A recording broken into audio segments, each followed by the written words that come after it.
Hello students, AKS law classes में आपका स्वागत है।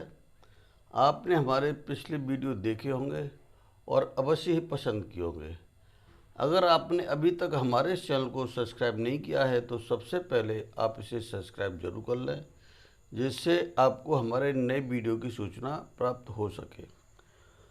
तो आज हम लाए हैं आपके लिए भारतीय भागीदारी अधिनियम 1932, जो कि संविदा विधि सेकंड का ही पार्ट है। तो चलो शुरू करते हैं। क्वेश्चन नंबर 1, धारा 2A फर्म का कार्य से संबंधित है। क्वेश्चन नंबर 2, धारा 2B कारोबार को परिभाषित करती है।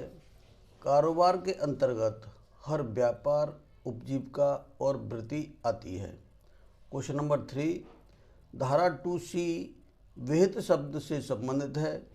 विहित से इस अधिनियम के अधीन नियमों द्वारा विहित अभिप्रेत है।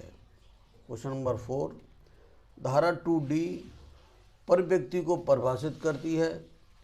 पर व्यक्ति यानी थर्ड पार्टी पद से जब यह किसी फर्म या उसके किसी भागीदार के संबंध में प्रयुक्त किया गया है, ऐसा व्यक्ति अभिप्रेत है जो फर्म में भागीदार नहीं है। क्वेश्चन नंबर 5, धारा 2E उन मदों के जो इस अधिनियम में प्रयुक्त किए गए हैं किंतु इसमें परिभाषित नहीं हैं और भारतीय संविदा अधिनियम 1872 में परिभाषित हैं, वे ही अर्थ होंगे जो उन्हें अधिनियम में समुन्निष्ट हैं।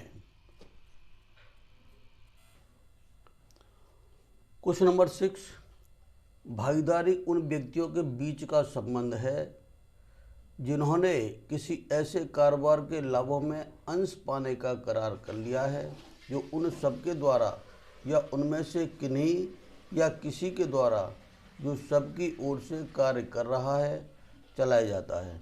यह परिभाषा भागीदारी अधिनियम की किस धारा में दी गई है?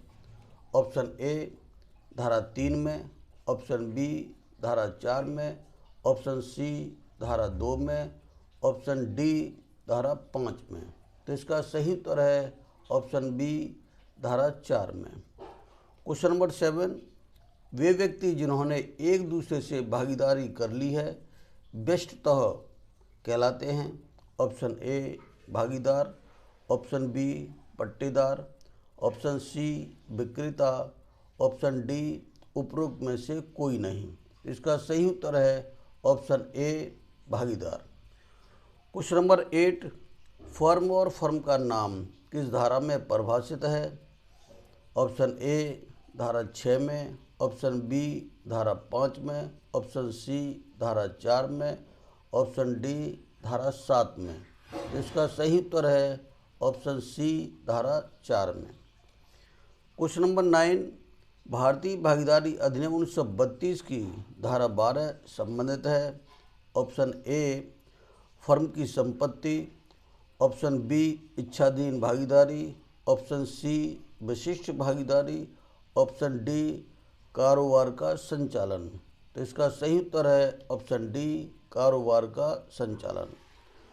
क्वेश्चन नंबर 10, भारतीय भागीदारी अधिनियम 1932 की किस धारा के अंतर्गत फर्म की संपत्ति के संबंध में बताया गया है? ऑप्शन ए धारा 14 में, ऑप्शन बी धारा 16 में, ऑप्शन सी धारा 18 में, ऑप्शन डी धारा 20 में। तो इसका सही उत्तर है ऑप्शन ए धारा 14 में। क्वेश्चन नंबर 11, भागीदारी का फर्म के अभिकर्ता के नाते विवक्षित प्राधिकार है। यह भागीदारी अधिनियम की किस धारा में उपबंधित है?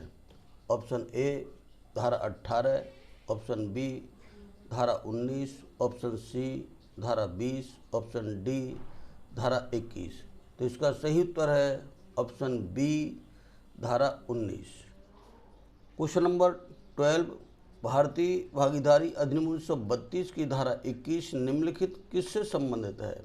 ऑप्शन ए भागीदार का आपात में प्राधिकार, ऑप्शन बी भागीदार फर्म का अभिकर्ता है, ऑप्शन सी व्यपदेशन, ऑप्शन डी भागीदार का दिवाला।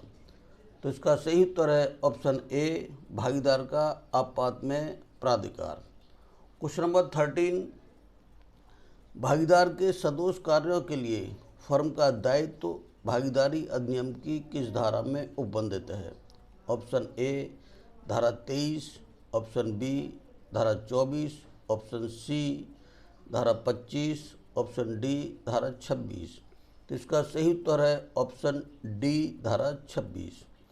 क्वेश्चन नंबर 14, भारतीय भागीदारी अधिनियम 1932 की किस धारा में व्यपदेशन के संबंध में प्रावधान दिए गए हैं?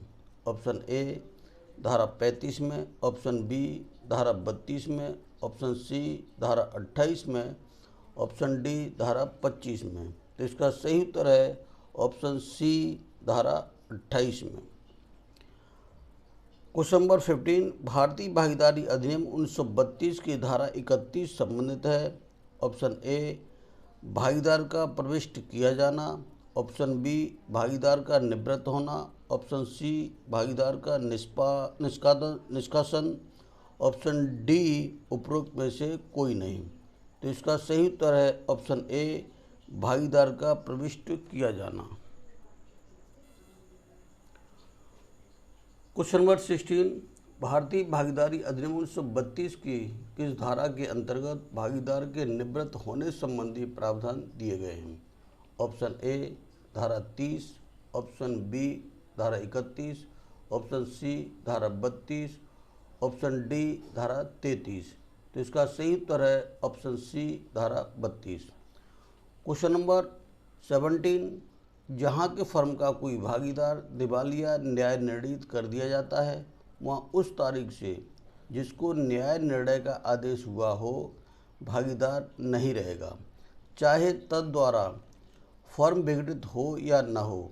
यह भागीदारी अधिनियम की किस धारा में प्रावधानित है? ऑप्शन ए धारा 34 की उपधारा 1, ऑप्शन बी धारा 34 की उपधारा 2, ऑप्शन सी धारा 35, ऑप्शन डी धारा 36। तो इसका सही उत्तर है ऑप्शन ए, धारा 34 की उपधारा 1 में। क्वेश्चन नंबर 18, भारतीय भागीदारी अधिनियम 1932 की कौन सी धारा के अंतर्गत न्यायालय के आदेश से फर्म के रजिस्टर में संशोधन करने का प्रावधान है? ऑप्शन ए धारा 64 में, ऑप्शन बी धारा 65 में, ऑप्शन सी धारा 62 में, ऑप्शन डी धारा 63 में। तो इसका सही उत्तर है ऑप्शन बी धारा 65 में। क्वेश्चन नंबर 19, भारतीय भागीदारी अधिनियम 1932 के अंतर्गत मिथ्या विशिष्टियाँ देने के लिए शास्ति ऑप्शन ए 3 महीने कारावास, ऑप्शन बी 6 महीने कारावास, ऑप्शन सी 1 महीने कारावास, ऑप्शन डी 3 महीने कारावास या जुर्माने से या दोनों से दंडनीय होगा। तो इसका सही उत्तर है ऑप्शन डी 3 महीने कारावास या जुर्माने से या दोनों से दंडनीय होगा। क्वेश्चन नंबर 20, भारतीय भागीदारी अधिनियम 1932 की किस धारा के अंतर्गत राज्य सरकार को नियम बनाने की शक्ति दी गई है? ऑप्शन ए धारा 71 में, ऑप्शन बी धारा 72 में, ऑप्शन सी धारा 73 में, ऑप्शन डी धारा 70 में। तो इसका सही उत्तर है ऑप्शन ए धारा 71 में। तो आपका ये पार्ट पूरा हुआ। आगे हम आपके लिए दूसरा पार्ट लेके आएंगे। तब तक के लिए धन्यवाद।